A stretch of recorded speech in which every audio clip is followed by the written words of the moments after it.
Welcome back to Hidden Wisdom Academy Biology. Today, we'll learn about epithelial tissue, the first and most basic type of animal tissue. It forms thin protective layers that cover the body, like the skin, and the lining of the digestive tract, blood vessels, and glands. If you haven't watched Part 1, Introduction and Animal Tissues Overview, check the link below.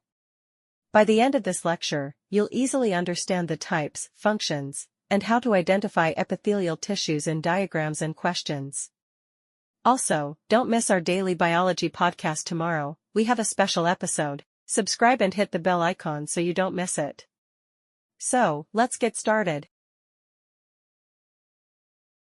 As always, in this slide you can see the syllabus and PYQ topics with their years, so you get to know what to expect in your exams. Before we learn the types of epithelial tissues, let's look at their common features. Epithelial tissues are made of tightly packed cells with very little space between them, forming a continuous layer. They rest on a basement membrane, which separates them from the connective tissue below. They have two sides, a free, apical, surface on top and a basal surface attached to the membrane. Since they don't have blood vessels, they get nutrients by diffusion from the tissues below. Epithelial tissues can regenerate quickly, which is why skin heals fast after a cut or scratch. Epithelial tissues are classified in two ways: first, by the number of layers, and second, by the shape of the cells on the surface. If there's one single layer, it's called simple epithelium. If there are many layers, it's called stratified epithelium. Based on shape, cells can be squamous, which are flat like tiles, cuboidal, which are cube-shaped, and columnar, which are tall like pillars. These combinations form different epithelial tissues that help in absorption, secretion, protection, and exchange. Epithelial tissues are not all the same, each type has a special job. Let's look at the main functional types found in animals. 1. Protective epithelium acts like a shield, protecting the body from injury, germs, and drying out. Found in the skin and the lining of the mouth and esophagus. 2. Absorptive epithelium helps absorb nutrients and water. Found in the intestine, with tiny microvilli that increase the surface area. 3. Secretory epithelium makes and releases substances like enzymes, mucus, and hormones. Found in glands such as the stomach and salivary glands. 4. Ciliated epithelium has tiny hair-like cilia that move substances or gametes. Found in the trachea and oviducts. 5. Germinal epithelium, a special type that produces gametes. Found in the testes and ovaries. Each of these epithelial types is perfectly designed for its specific role: protection, absorption, secretion, or movement. When we talk about glandular epithelium, think of tiny factories made of epithelial cells. They secrete important substances that keep our body working smoothly. For exams, remember this simple rule. If the gland has a duct, it's exocrine. If there's no duct, it's endocrine. And here's a fun fact: the pancreas does both jobs. It's exocrine because it releases digestive enzymes, and endocrine because it secretes hormones like insulin. That's why it's called a heterocrine gland. Let's quickly recap epithelial tissue. Epithelial tissue covers and lines all body surfaces, both inside and outside. It protects the body, helps in absorption, secretion, and exchange, and also forms glands. The cells are tightly packed with little space between them and rest on a basement membrane.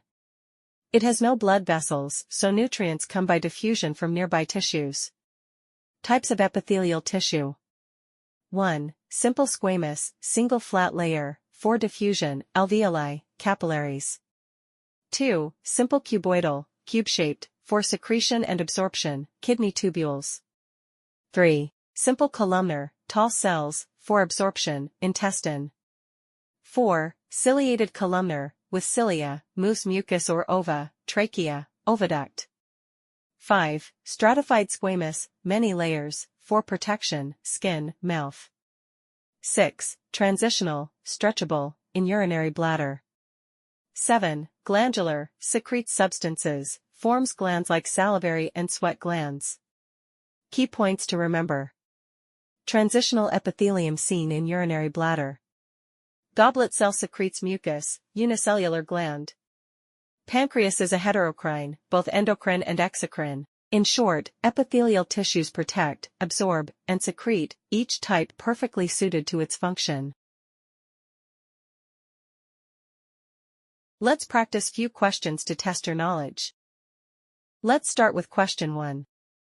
Which of the following epithelial tissues is specialized for the diffusion of gases in the lungs?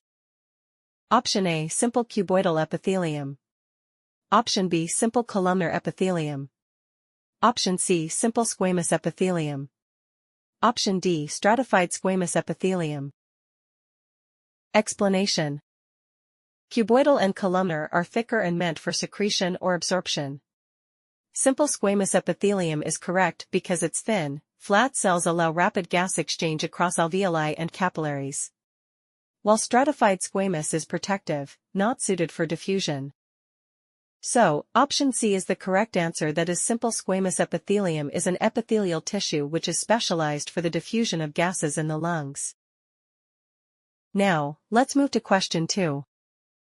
Goblet cells of the alimentary canal are modified from which of the following epithelial tissues?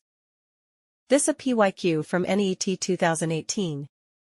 Option A. Squamous epithelium. Option B. Columnar epithelium. Option C. Cuboidal epithelium. Option D. Ciliated epithelium. Goblet cells are basically mucus-secreting columnar cells that protect and lubricate the lining of the intestine and respiratory tract. Squamous cells are flat and can't secrete mucus, cuboidal are for secretion and absorption, and ciliated cells help in movement, not mucus secretion themselves. So, option B is the correct answer. That is, columnar epithelium is modified to goblet cells of the alimentary canal. Before we wrap up, let's clear some common mistakes students make about epithelial tissues. These are easy to fix and super important for exams. Mistake 1. Confusing location and function. Don't just memorize where it's found, understand why. Flat cells, squamous, for diffusion. Cuboidal for secretion. Columnar for absorption. Stratified for protection. Mistake 2. Mixing ciliated and non-ciliated types. Not all columnar tissues have cilia. The intestine doesn't, but the trachea does. Mistake 3. Thinking all epithelium protects. Only stratified squamous is mainly for protection, others help in secretion, absorption, or transport. Mistake 4. Forgetting the basement membrane. Every epithelial tissue sits on it. It's a thin, non-cellular layer made by both epithelial and connective tissues. Mistake 5. Confusing glandular epithelium with connective tissue. Glands come from epithelial cells. Exocrine with ducts. Endocrine ductless. Mistake 6. Ignoring transitional epithelium. It's stretchable and found in the urinary bladder, a favorite NEET question. That's all for this lecture on epithelial tissue. You now know how it covers, protects, and helps organs work smoothly. But this is just the beginning. In the next lecture, we'll learn about connective tissue, the tissue that binds and supports the whole body. We'll see why blood is a connective tissue, how bones stay strong yet living, and why a realer tissue is called the body's packing material. Also, don't miss our daily NEET MCQs and PYQs series for daily revision. See you in the next lecture.